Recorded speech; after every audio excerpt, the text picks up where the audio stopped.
Vamos entender tudo a partir de agora, conversando com o ex-embaixador do Brasil em Washington, presidente do Instituto de Relações Internacionais e Comércio Exterior, Rubens Barbosa, que gentilmente nos atende nessa manhã.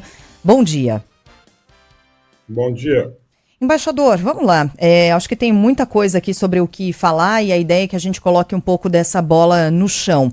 Divergências ideológicas claramente serviram de argumento para essa taxação aqui de 50% em cima do Brasil e o quanto de fato isso é legítimo. Além disso, a gente pode esperar efetivamente que isso vá acontecer? Ou até lá tem tempo para um recuo por parte do governo americano?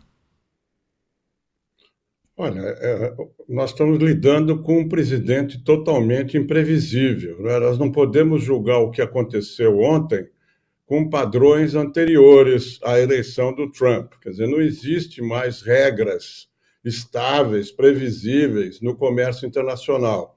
A Organização Mundial de Comércio praticamente desapareceu. Então, não há como você lidar com uma situação como essa sem negociação, sem conversas. O problema é esse: nós não temos alternativa. Nós temos que estabelecer canais de comunicação ágeis, rápidos com os Estados Unidos. Na minha visão, a oposição aqui ao governo atual, ao governo Lula, está trabalhando nos Estados Unidos desde antes da eleição. E eles tiveram, nós vimos aí entrevistas com o Eduardo Bolsonaro, o que ele falou. Ele disse isso, ele disse que estava trabalhando há muito tempo lá nos Estados Unidos. Enquanto isso, nós não sabemos, eu pelo menos não conheço nenhuma ação do governo brasileiro atual contra essa ação da oposição, porque a oposição está aqui no Brasil e lá fora para criticar o governo, para se opor ao governo. Isso aí é da regra, né, da democracia.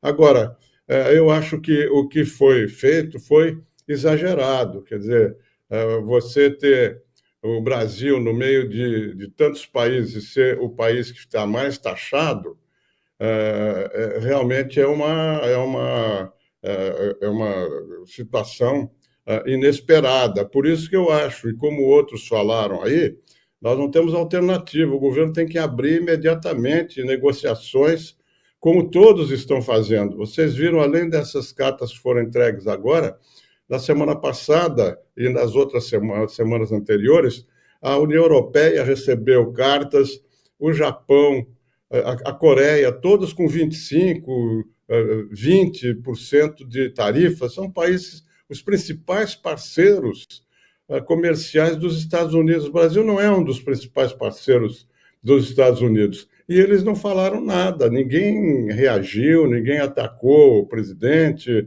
ficaram quietos e estão negociando. Agora, a partir de agora, feito esse estrago, nós temos que negociar, ir lá nos Estados Unidos negociar. Como eu vou repetir, nós não podemos julgar o que está acontecendo agora com padrões de regras comerciais anteriores ao presidente Trump. É tudo imprevisível, ele pode mudar imediatamente até 1º de agosto, que ele deu o prazo, né? Ele pode diminuir essa tarifa, então, mas agora tem que negociar. Mas, embaixador, que tipo de negociação cabe neste momento ao governo brasileiro? O presidente Lula afirmou que essas taxas serão respondidas, nas palavras dele, à luz da lei brasileira de reciprocidade. Ainda não confirmou se vai taxar os produtos dos Estados Unidos em 50%. Mas que tipo de negociação cabe no momento que a gente tem um conteúdo como dessa carta, defendendo o ex-presidente Jair Bolsonaro, criticando também o nosso sistema judiciário? Olha, a lei de reciprocidade comercial não impõe a reciprocidade nas tarifas. Ela abre a possibilidade de uma série de medidas que poderão ser tomadas. Eu acho que nós não temos cacife político, econômico, para colocar como reciprocidade tarifária 50% nos produtos americanos. O Canadá quis fazer isso. O Trump disse a eles: olha, tá bem, você põe 50%, eu boto 100% nas tuas tarifas. Então, a lei de reciprocidade prevê uma série de alternativas, eu acho que isso é que tem que ser discutido com os Estados Unidos. Inclusive, oferecer, já deve ter sido oferecido, eu imagino, não é? A redução de tarifas para uma série de produtos americanos que vêm aqui ao Brasil. O etanol americano, por exemplo, entra aqui com 18% de tarifa. Isso é uma possibilidade de negociação. Eu acho que o governo deve ter feito já um estudo, deve ter alternativas para oferecer ao governo americano. É isso que tem que ser feito. O ministro Alckmin e outros funcionários do governo deverão ir a Washington agora para conversar. A gente conversa aqui na Band News FM com Rubens Barbosa, ex-embaixador do Brasil em Washington. Mas, embaixador, talvez fique difícil uma negociação, já que no pé da carta, no pezinho da carta, é que Donald Trump ou os Estados Unidos citam ali a relação comercial ou a questão comercial como justificativa para o aumento dessas tarifas e ainda com informações até certo ponto bem imprecisas, né? Mas a questão ideológica foi colocada logo no início, citando, como a Roberta disse, Jair Bolsonaro, citando a STF. Como embaixador, o senhor acha que o tom da carta representa uma violação à soberania brasileira? Fere qualquer relação diplomática respeitosa e ética? O senhor tem esse entendimento? O tom foi pesado demais? Olha, nós já tivemos no passado situações tão graves quanto essa, né? Durante o governo militar, o presidente Jimmy Carter, dos Estados Unidos, interferiu aqui na questão de direitos humanos, entendeu? Declarações, autoridades da Embaixada Americana. E o Geisel, que era o presidente, rompeu o acordo militar com os Estados Unidos. Esse é um exemplo. O outro exemplo mais recente é da Dilma Rousseff. Espionaram as comunicações dela no Palácio do Planalto, da Petrobras e tal. Ela estava com uma viagem marcada, viagem de Estado aos Estados Unidos, e ela suspendeu essa viagem. E, em seguida, as relações se normalizaram, entendeu? Então, claro, isso é uma situação inusitada, além dessa questão da soberania, né, por causa da alegação sobre o julgamento, né, do Bolsonaro e tal, tem outro aspecto importante, comercial, que é o julgamento da regulamentação das Big Techs, que está mencionada na carta. Isso também era previsível que iria acontecer, entendeu? Porque eles reagiram a uma queixa que está correndo lá na Corte Americana contra isso. Houve aquela briga com Elon Musk, vocês se lembram, né, que houve aqui. Então, você tem, além do aspecto comercial, você tem esses dois aspectos. Por isso que eu digo, tem que negociar, não tem saída, entendeu? Agora, realmente, do ponto de vista do Brasil, é uma situação inusitada, em que está sendo contestada uma decisão da Suprema Corte brasileira.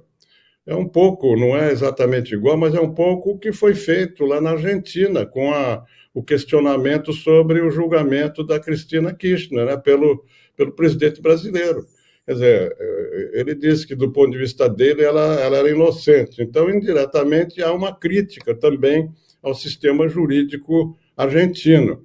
Por isso que isso choca um pouco, porque é uma coisa inusitada. Mas, como eu disse, você não pode julgar hoje essas questões comerciais com os padrões anteriores à eleição do Trump. As regras são outras. A regra hoje é o protecionismo dos países mais fortes e é a lei da selva, é a vontade política, é a força que prevalece nas relações econômicas. Desde abril, o mundo inteiro, isso não é contra o Brasil apenas, é contra todos os países. A gente precisa entender esse contexto. Não é só em relação ao Brasil. Por isso que eles deixam aberta essa possibilidade de negociação. Estão fazendo isso com todos os países. Não há outro jeito a não ser abrir negociações diretas com Washington. Uhum. Embaixador, a gente já falou aqui que há uma distância importante entre o discurso a retórica de Trump, o tom das cartas e os fatos, o que efetivamente deve acontecer, até porque tem um período aí, um prazo em que negociações certamente serão feitas, em que haverá diálogo, sem dúvida nenhuma, né? Independentemente do viés ou da discordância ideológica. Agora, tem pergunta de ouvinte, como o Fernando, por exemplo, dizendo o seguinte: um eventual rompimento comercial representa o quê? De fato, tem risco de isso acontecer? E quais seriam as consequências? Não, eu não acho que vai haver nenhum rompimento, nem de comercial, nem de qualquer outra natureza. Eu acho que isso vai se acomodar, entendeu? Os interesses de Estado, os interesses empresariais são muito grandes. O Brasil, os Estados Unidos é o principal parceiro, é o segundo parceiro comercial do Brasil. Depois da China vem os Estados Unidos. É um comércio de quase 89, quase 90 bilhões de dólares. Então, isso vai se resolver, né, pelos canais diplomáticos, pela negociação de técnicos, isso se resolve. Vai se resolver com todos os países, entendeu? Não vai ser... ninguém tem interesse em romper com os Estados Unidos. Quer dizer, eu acho, se alguém propuser isso aqui no Brasil, aí sim é uma coisa contrária aos interesses brasileiros. O interesse brasileiro hoje é negociar, abrir canais para reduzir, não vai desaparecer, mas reduzir essas tarifas, de acordo com o pronunciamento de vários setores empresariais que ficarão afetados, como vocês mencionaram. Muito bem, conversamos aqui na Band News FM com o ex-embaixador do Brasil em Washington, Rubens Barbosa, nos explicando um pouco mais a respeito do que significa essa carta enviada por Donald Trump ao Brasil, carta que afirma que o governo dos Estados Unidos vai taxar os produtos brasileiros em 50% a partir de 1º de agosto. Embaixador, muito obrigado pelas explicações aos nossos ouvintes. Bom dia para o senhor. Bom dia a vocês, bom dia a todos. Bom dia. E é claro, ao longo de todo o dia, outras entrevistas para a gente trazer mais análises a respeito dessa taxação, se é que de fato ela virá em 1º de agosto, conforme previsto nessa carta.